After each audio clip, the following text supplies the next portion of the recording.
ಪುತ್ತೂರಿನಲ್ಲಿ ಕಟ್ಟಡ ಕಾಮಗಾರಿಯಿಂದ ಧೂಳಿನ ಸಮಸ್ಯೆ, ವಿದ್ಯಾರ್ಥಿನಿಯರಿಂದ ಪ್ರತಿಭಟನೆ. ನೀವು ಹೇಳಬೇಕಲ್ಲ, ನೀವು ನನಗೆ ಇನ್ಫಾರ್ಮ್ ಮಾಡ್ಬೇಕಾ ಬೇಡವಾ? ನೀವು ಇನ್ಫಾರ್ಮ್ ಮಾಡಕ್ಕೆ ಬೇಡವಾ? ಎಂಎಲ್ಎ ಮೀಟಿಂಗ್ ಅಲ್ಲಿ ಡಿಸೈಡ್ ಆಗಿದೆ ಅಂತ ಏನಂತ ಎಂಎಲ್ಎ ಆಫೀಸ್ ಅಲ್ಲಿ ಡಿಸೈಡ್ ಆಯ್ತು ಅಂತ ಹೇಳ್ತಾರೆ, ಬೇರೆ ಬೇರೆ ಹೇಳ್ತಾರೆ. ನೀವು ಇಲ್ಲಿ ಡಸ್ಟ್ ಬಂದಿದೆ ಸರ್, ನಮಗೆ ಡಿಸ್ಟರ್ಬ್ ಆಗಿದೆ, ಇಲ್ಲಿ ಡಸ್ಟ್ ಬಂದಿದೆ ಅಂತ ನೀವು ಹೇಳಬೇಕಾ ಬೇಡ? ನೀವು ಇನ್ಫಾರ್ಮ್ ಮಾಡಬೇಕಿತ್ತು ನಮಗೆ. ನೀವು ಪ್ರಿನ್ಸಿಪಾಲ್ ಹೌದಲ್ವಾ? ಡಸ್ಟ್ ಮಾಡ್ತಾರೆ ಅಂತ ಹೇಳಿ ಇಲ್ಲಿ ಏನಾದ್ರು ಕಮರ್ಷಿಯಲ್ ಕಾಂಪ್ಲೆಕ್ಸ್ ಮಾಡುವುದಲ್ಲ. 32 ಜನ ಸಾಯ್ತಾ ಇದ್ದಾರೆ. ಆ ಸಾಯುವವರಿಗೆ ಜೀವ ಕೊಡುವಂತ ನಾವು ಇಲ್ಲಿ ವ್ಯವಸ್ಥೆ ಮಾಡ್ತಾ ಇರೋದು, ಗೊತ್ತಾಯ್ತಲ್ಲ? ಏನು ಇಲ್ಲಿ ಬೇರೆ ಏನು ಮಕ್ಕಳಿಗೆ ತೊಂದರೆ ಆಗ್ಬೇಕಂತ ಮಾಡೋದು ಅಲ್ಲ, ಮಾಡಬೇಡ ಅಂತ ಹೇಳಿದ್ರೆ ನೀವು ಇನ್ಫಾರ್ಮ್ ಮಾಡಬೇಕು ನಮಗೆ. ತೊಂದರೆ ಆಗಿದೆ ಆಯ್ತು, ನೀವು ಡೇ ಟೈಮ್ ಅಲ್ಲಿ ಮಾಡಿ. ಆಯ್ತು, ಈಗ ಅದೇಲ್ಲ ಬೇಡ. ಈಗ ಇದನ್ನು ತೆಗೆದು ಬಾಕಿದೆಲ್ಲ ನೀವು ನೈಟ್ ಅಲ್ಲಿ ಮಾಡಬೇಕು. ಬಾಕಿನ ಕೆಲಸಗಳು ಪ್ಲಾಸ್ಟಿಕ್ ಇದ್ರೆ ಮಾತ್ರ ಡೇ ಅಲ್ಲಿ ಮಾಡಬೇಕು ಅಂತ ಬೇರೆ ಯಾವ ಕೆಲಸಗಳು ಡೇ ಅಲ್ಲಿ ಮಾಡಲಿಕ್ಕಿಲ್ಲ. ಹೊಡೆಯುವಂಥದ್ದು, ಶಬ್ದ ಮಾಡುವಂಥದ್ದು, ಡ್ರಿಲ್ ಮಾಡುವಂಥದ್ದು ಯಾವುದನ್ನು ಕೂಡ ನೀವು ಡೇ ಟೈಮ್ ಅಲ್ಲಿ ಮಾಡಲಿಕ್ಕಿಲ್ಲ, ಗೊತ್ತಾಯ್ತಲ್ಲ? ರಾತ್ರಿಯಲ್ಲಿ ಮಾಡಿ. ಬಾಕಿದ್ದು ಪ್ಲಾಸ್ಟಿಕ್ ಬಾಕಿದೆಲ್ಲ ಫಿನಿಶ್ ಮಾಡಿ ಕೊಡಿ. ಇದನ್ನು ಯಾವುದು ನೀವು ಈಗ ಇಲ್ಲಿ ಹೊಡಿಬೇಕು, ಡೋರ್ ಮಾಡಬೇಕು ಅದೆಲ್ಲ 5 ಗಂಟೆ ಎಷ್ಟು ಗಂಟೆಗೆ ಕಾಲೇಜ್ ಮುಗಿಸ್ತೇವೆ? ಅಲ್ಲೆಲ್ಲ ಎಷ್ಟು ಗಂಟೆಗೆ? 4 ಗಂಟೆ 4 ಗಂಟೆ 10 ಗಂಟೆವರೆಗೆ ಮಾಡಿ. 4 ಗಂಟೆಗೆ ಹೋಗ್ತಾರೆ, 4 ಗಂಟೆ 10 ಗಂಟೆವರೆಗೆ ಮಾಡಿ. ಬೆಳಿಗ್ಗೆ ಅವರು ಮೊದಲು ಕ್ಲೀನ್ ಮಾಡಿ ಕೊಡಿ. ಓಕೆ,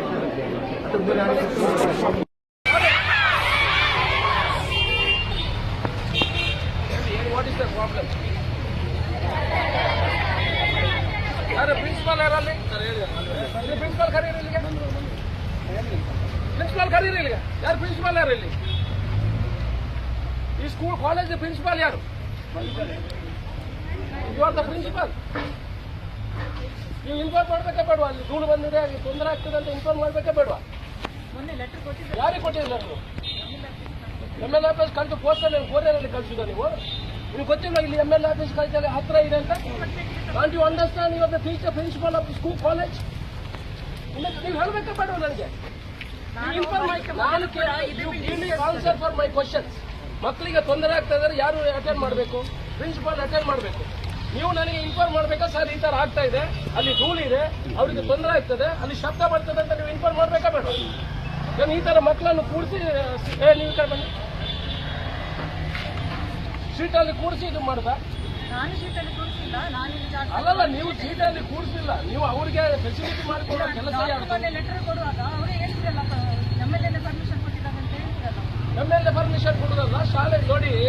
ನಾನು ಹೇಳ್ತೀನಿ, ಅಲ್ಲಿ ನಾವು ಏನು ಕೆಲಸ ಮಾಡ್ತಾ ಇರೋ ಮಕ್ಕಳು ನಿಮಗೆಲ್ಲ ಅಂಡರ್ಸ್ಟ್ಯಾಂಡ್ ಆಗಬೇಕು. ಅಲ್ಲಿ ಕೆಲಸ ಮಾಡ್ತಾ ಇರೋದು ನಿಮಗೆ ಧೂಳು ಬಂದ್ರೆ ಸರಿ, ನಾನು ಒಪ್ತೀನಿ, ಖಂಡಿತ ಐ ವಿಲ್ ಅಗ್ರಿ. ಧೂಳು ಬರಬಾರ್ದು, ಡಸ್ಟ್ ಬರಬಾರ್ದು, ತೊಂದರೆ ಆಗಬಾರ್ದು, ಕಳೀಲಿಕ್ಕೆ ತೊಂದರೆ ಆಗಬಾರ್ದು. ಇಲ್ಲೆಲ್ಲ ಈಗ ಭಾಷಣ ಮಾಡಿ ಹೋದ್ರಲ್ಲ, ನೀವು 7 ವರ್ಷದಿಂದ ಈ ಜೈಲಿನಲ್ಲಿ ಪಾಠ ಕೇಳ್ತಾ ಇದ್ರಿ. 12 ವರ್ಷದಿಂದ ಈ ಜೈಲಿನಲ್ಲಿ ಪಾಠ ಕೇಳ್ತಾ ಇದ್ರಿ. ನಾನು 7 ಕೋಟಿ ರೂಪಾಯಿ ತರಿಸಿ ನಿಮಗೆ ಅಲ್ಲಿ ಬಿಲ್ಡಿಂಗ್ ಕಟ್ತಾ ಇರೋದು. ಯಾವ ಮಗನು ಕೊಡ್ಲಿಲ್ಲ. ದೂರುದು ಭಾರಿ ಸುಲಭ. ಯಾರಾದ್ರೂ 1 ರೂಪಾಯಿ ಕೊಟ್ಟಿದಾರ? ಇವ್ರು ಎಂಎಲ್ಎ ಆಗಿರ್ಲ್ವಾ ಹಿಂದೆ? ಇವ್ರು ದುಡ್ಡು ಕೊಟ್ಟಿದಾರ ಇದಕ್ಕೆ? ನಾವೇನಲ್ಲಿ ಅವ್ರು ನಿಮಗೆ ಡಿಸ್ಟರ್ಬ್ ಮಾಡಬೇಕು, ನಿಮಗೆ ತೊಂದರೆ ಮಾಡಬೇಕು ಅಂತಲ್ಲ. ಈ ಪ್ರಿನ್ಸಿಪಾಲ್ರು ನನಗೆ ಒಂದು ದಿವಸನೂ ಬಂದು ಹೇಳಿಲ್ಲ ಅಲ್ಲಿ ಡಸ್ಟ್ ಇದೆ, ಮಕ್ಕಳಿಗೆ ತೊಂದರೆ ಆಗ್ತದೆ ಅಂತ ಹೇಳಿದ್ರೆ ನಾನು ಅದನ್ನು ನಿಲ್ಲಿಸಿ ನಿಮಗೆ ಬೇರೆ ಕೆಲಸವನ್ನು ಅವನ ರಾತ್ರಿಯನ್ನು ಕೆಲಸ ಮಾಡಿಸ್ತಾ ಇದ್ದೆ. ಆನಂತರ ಕಾಂಟ್ರಾಕ್ಟರ್ ಹೇಳಿದ್ರಂತೆ ನಿಮಗೆ 1 ತಿಂಗಳು ರಜೆ ಇತ್ತಾ? ರಜೆ ಇತ್ತು. ಆ 1 ತಿಂಗಳಲ್ಲಿ ಮಾಡ್ತೇನೆ, ನಿಮಗೆ ಕಾಲೇಜ್ ಸ್ಟಾರ್ಟ್ ಆಗುವ 20 ದಿವಸ ಸಾಕಿತ್ತು ಅದು ಮಾಡ್ಲಿಕ್ಕೆ.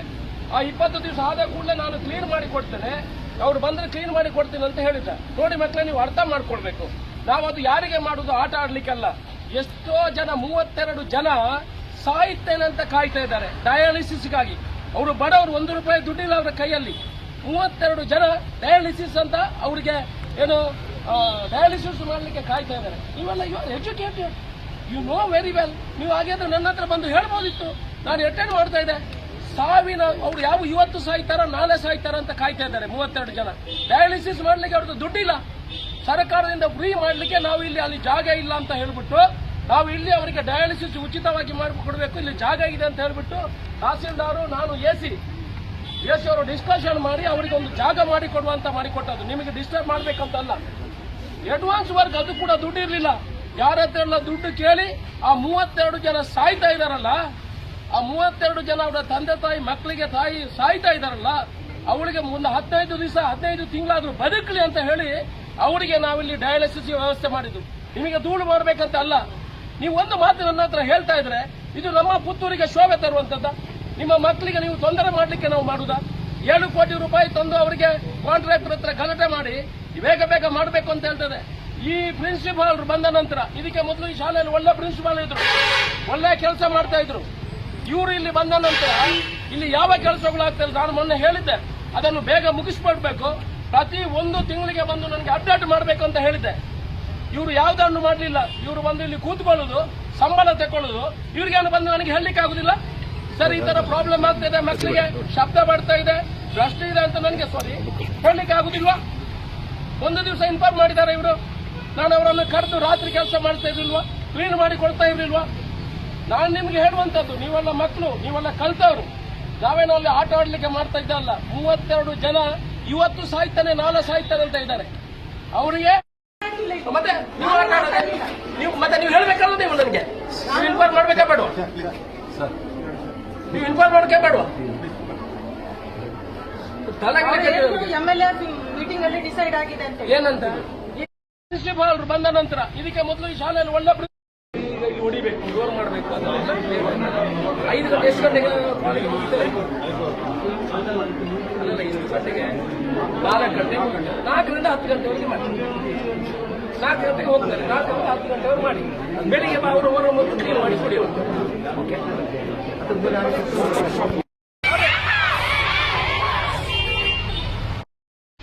ಒಂದು ದಿವಸ ಇನ್ಫಾರ್ಮ್ ಮಾಡಿದ್ದಾರೆ ಇವರು. ನಾನು ಐ ಡೋಂಟ್ ಮೈಂಡ್. ನೀವು ಮಾತಾಡ್ತಾರೆ ಈಗ ಮತ್ತೆ ಮಾತಾಡಿ, ನಾನು ಹೇಳ್ತೇನೆ. ಅಲ್ಲ ನಾವು ನೀವು ಮಾತಾಡ್ಬೇಡ್ರಿ.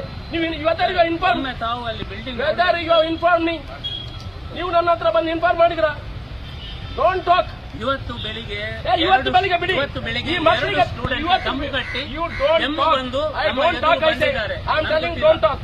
ನೀವು ಅಷ್ಟು ಸ್ಟೂಡೆಂಟ್ ವೆಲ್ಫೇರ್ ಆಫೀಸರ್ ಆಗಿದ್ರೆ ನೀವು ನನ್ನ ಹತ್ರ ಬಂದು ಹೇಳ್ಬೇಕಿತ್ತು. ಹೇಳಿದ್ರ ನೀವು? ಪ್ರತಿದಿನ ನಾವು ಸ್ಟೂಡೆಂಟ್ಸ್ ಅನ್ನು ಹಾಸ್ಪಿಟಲ್ ಕಳಿಸ್ತಾ ಇದ್ದೇವೆ. ಅಲ್ಲ, ನೀವು ನನ್ನ ಹತ್ರ ಬಂದು ಇನ್ಫಾರ್ಮ್ ಮಾಡಿದ್ರ? ಏನ್ ಮಾತಾಡಿದ್ರೆ ನೀವು ನನ್ನ ಹತ್ರ ಇನ್ಫಾರ್ಮ್ ಮಾಡಿದ್ರ ಅಂತ ಕೇಳಿದ್ರು. I am asking you whether you are inform me. ಯಾವುದು whether you are inform me? No ಕೊಡ್ಲಿಲ್ವಾ? Stop it. ಕೊಡ್ಲಿಲ್ವಾ?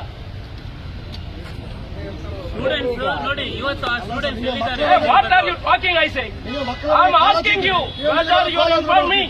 ನೋ ಈಗ ಸರ್ 1 ನಿಮಿಷ ತಾವು ಒಮ್ಮೆ ಈಗ ನೀವು ಜೂ ಆಗಿದ ಪರಿಸ್ಥಿತಿ ಏನು ಪರಿಸ್ಥಿತಿ? ನಾನು ಮಾತಾಡೋದಿಲ್ಲ. ಕಾಳಜಿ ಇದೆ ನಮಗೆ, ಕಾಳಜಿ ಇರೋದ್ರಿಂದ ನಾನು ಮಾತಾಡೋದಿಲ್ಲ. ನೋಡಿ, ಒಂದು ನನಗೆ ಇನ್ಫಾರ್ಮೇಶನ್ ಕೊಡಬೇಕಿತ್ತು. ಇವರು ವೆಲ್ಫೇರ್ ಆಫೀಸರ್ ಹೋಗ್ತೇನೆ, ಇವರು ಪ್ರಿನ್ಸಿಪಾಲ್ ಸರ್ ನನಗೆ ಬಂದು ಹೇಳುದು, ಆಯ್ತು ಸರ್ ಇಲ್ಲಿ ಡಸ್ಟ್ ಇದೆ, ಇಲ್ಲಿ ತೊಂದರೆ ಇದೆ, ನೀವು ಇದನ್ನು ಕ್ಲೀನ್ ಮಾಡಿ ಕೊಡಬೇಕು, ಮಕ್ಕಳಿಗೆ ತೊಂದರೆ ಆಗ್ತದೆ ಅಂತ ಹೇಳಬೇಕಿತ್ತು. ಅದು ಮಾಡಿ ನಾವು ಮಾಡೋದಿದ್ರೆ yes sir, I agree, I am responsible for this. ನಾವು I am not responsible, you are responsible, please take care. ಮಕ್ಕಳೇ ನೀವು ಹೋಗಿ ಮಕ್ಕಳ, ನಾವು ಅಲ್ಲಿ ಕ್ಲೀನ್ ಮಾಡಿಕೊಡ್ತೇವೆ, ಅದಕ್ಕೆ ಬೇಕಾದ ವ್ಯವಸ್ಥೆ ಮಾಡ್ತೇವೆ. ನೀವು ಅಲ್ಲಿ ಡಯಾಲಿಸಿಸ್ ನೀವು ಬೇಡ ಅಂತ ಈಗಲೇ ಹೇಳಿದ್ರೆ ನಾವು ಸ್ಟಾಪ್ ಮಾಡ್ತೇವೆ. ನೀವು ಹ್ಯುಮ್ಯಾನಿಟಿ ಕನ್ಸಿಡರೇಷನ್ ಅಲ್ಲಿ ನೀವು ರಾತ್ರಿ ಕೆಲಸ ಮಾಡಿ ಹಗಲು ನಮಗೆ ಕ್ಲೀನ್ ಮಾಡಿ ಕೊಡಿ ಅಂತ ಹೇಳಿದ್ರೆ ಅದನ್ನು ಕ್ಲೀನ್ ಮಾಡಿ ಕೊಡ್ತೇವೆ. ಒಂದು ಧೂಳು ಹೋಗುವಂತ ಕೆಲಸಗಳೆಲ್ಲ ಆಗಿದೆ, ಸಾರಣೆ ಕೆಲಸಗಳು ಮಾತ್ರ ಇದೆ, ಅದನ್ನು ರಾತ್ರಿ ಮಾಡ್ತಾರೆ. ಒಂದು 32 ಜನರಿಗೆ ಜೀವ ಕೊಡುವಂತಹ ಕೆಲಸಗಳು ಆಗ್ತದೆ. ನಾವೆಲ್ಲ ಅದಕ್ಕೆ ಸಹಕಾರ ಕೊಡಬೇಕು. ಅದು ಹಗಲಲ್ಲಿ ನಿಮಗೆ ಡಿಸ್ಟರ್ಬೆನ್ಸ್ ಆಗುದಿದ್ರೆ ನಾವು ನಿಮಗೆ ಡಿಸ್ಟರ್ಬ್ ಮಾಡ್ಲಿಕ್ಕೆ ಹೋಗುದಿಲ್ಲ. ರಾತ್ರಿ ಆ ಕೆಲಸವನ್ನು ಮಾಡಿ ಬೆಳಿಗ್ಗೆ ನಿಮಗೆ ಅದಕ್ಕೆ ವ್ಯವಸ್ಥೆ ಮಾಡಿ ಕೊಡ್ತೇವೆ. ಓಕೆ, ಮತ್ತೆ ವಿ ಅಗ್ರಿ. ಓಕೆ ಅಲ್ವಾ? ಒಂದು 30 ಜನ ಬದುಕಲಿ, ರಾತ್ರಿ ಕೆಲಸ ಮಾಡುವ, ಬೆಳಿಗ್ಗೆ ನಿಮಗೆ ಕ್ಲೀನ್ ಮಾಡಿಸ್ಕೊಡ್ತೇನೆ. ಹೊಸ ಕಟ್ಟಡ ಏಪ್ರಿಲ್ ಅಲ್ಲಿ ನಿಮಗೆ ಸಿಗ್ತದೆ. ಕನ್ಫರ್ಮ್. ಇವ್ರು ಯಾರು ಇಲ್ಲದೆ ಕಳಿಸುವ ಈ ಟೀಚರ್ ಮಾಸ್ಟರ್. ನೆಕ್ಸ್ಟ್ ಫೈನಾನ್ಷಿಯಲ್ ಜನವರಿಯಾಗಿ ಬಿಟ್ಟು ಕೊಡಬೇಕಿತ್ತು. ಮೇಲ್ಗಡೆ ಕಟ್ಟಡ ಆಗದೆ ಇವರು ಹೋಗುದಿಲ್ಲ ಅಂತ ಹೇಳಿದ್ದಾರೆ. ಈಗ 9 ರೂಮ್ಸ್ಗಳು ಅಲ್ಲಿ ಸರಿಯಾಗಿದೆ. ಇವರು ಕೆಳಗಡೆ ಕಟ್ಟಡ ಮೇಲ್ಗಡೆ ಕಟ್ಟಡ ಆಗಿಯೇ ಹೋಗುದಂತ ನಿಮ್ಮ ಸ್ಟಾಫ್ಗಳೆಲ್ಲ ಡಿಸೈಡ್ ಮಾಡಿದ್ದಾರೆ. ಆಯ್ತು, ಮೇಲ್ಗಡೆ ಕಟ್ಟಡ ಆದ ಮೇಲೆ ಹೋದ್ರೆ ಒಳ್ಳೇದಿಲ್ಲ, ಕೆಳಗಡೆ ಶಬ್ದ ಬರ್ತದೆ, ಕೆಳಗಡೆ ಕೆಲಸ ಮಾಡ್ತಾರೆ, ಅದೀಗ 3-4 ಬಿಲ್ಡಿಂಗ್ ಅದಾಗ್ತದೆ. ಅದಾದ ಕೂಡಲೇ ಏಪ್ರಿಲ್ ನೆಕ್ಸ್ಟ್ ಫೈನಾನ್ಷಿಯಲ್ ಇಯರ್ಗೆ ನಿಮ್ಮನ್ನು ಶಿಫ್ಟ್ ಮಾಡ್ತೀವಿ. ಈಗೆಲ್ಲ ದೊಡ್ಡ ಭಾಷಣ ಕೊಟ್ರಲ್ಲ, 7 ವರ್ಷ ಇಲ್ಲಿ ಇದ್ರಲ್ಲ, ₹1 ಕೊಡ್ಬೋದಿತ್ತಲ್ಲ, ಅದಕ್ಕೆ 7 ವರ್ಷ ಬಿಲ್ಡಿಂಗ್ ಕಟ್ಬೋದಿತ್ತಲ್ಲ ಅವರಿಗೆ. ಯಾಕಾಯ್ತು ಮಿಸ್ಗೈಡ್ ಮಾಡೋದು? ಇದಕ್ಕೆಲ್ಲ ರಾಜಕೀಯ ಮಾಡಬಾರ್ದು. ನಿಮಗೆ ಬ್ರೈಟ್ ಫ್ಯೂಚರ್ ಇದೆ, ಕಳೀರಿ, ಉದ್ಯೋಗ ಶಿಫ್ಟ್ ಮಾಡ್ಕೊಳ್ಳಿ. ಆಯ್ತು, ನಿಮ್ಮ ಹಕ್ಕನ್ನು ನೀವು ಕೇಳಿದ್ರಿ, ತೊಂದರೆ ಆಗಿದೆ, ಅದರಲ್ಲಿ ನಮಗೇನು ಬೇಸರ ಇಲ್ಲ.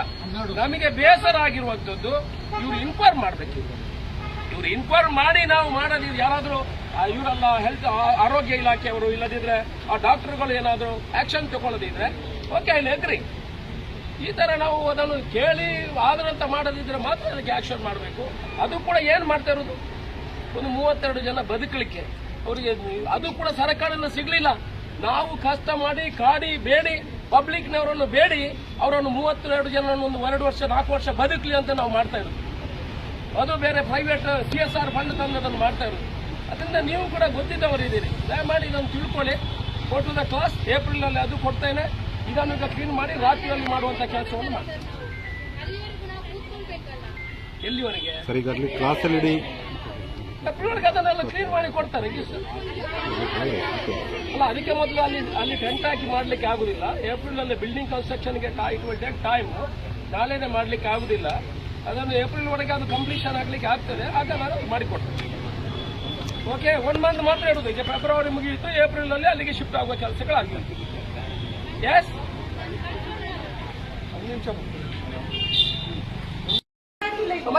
ನಿರಂತರ ಸುದ್ದಿಗಾಗಿ ಸ್ಕೀಮ್ ವಾರ್ತಾ ಕನ್ನಡ ನ್ಯೂಸ್ ಚಾನೆಲ್ ಅನ್ನು ಸಬ್ಸ್ಕ್ರೈಬ್ ಮಾಡಲು ಮರೆಯದಿರಿ.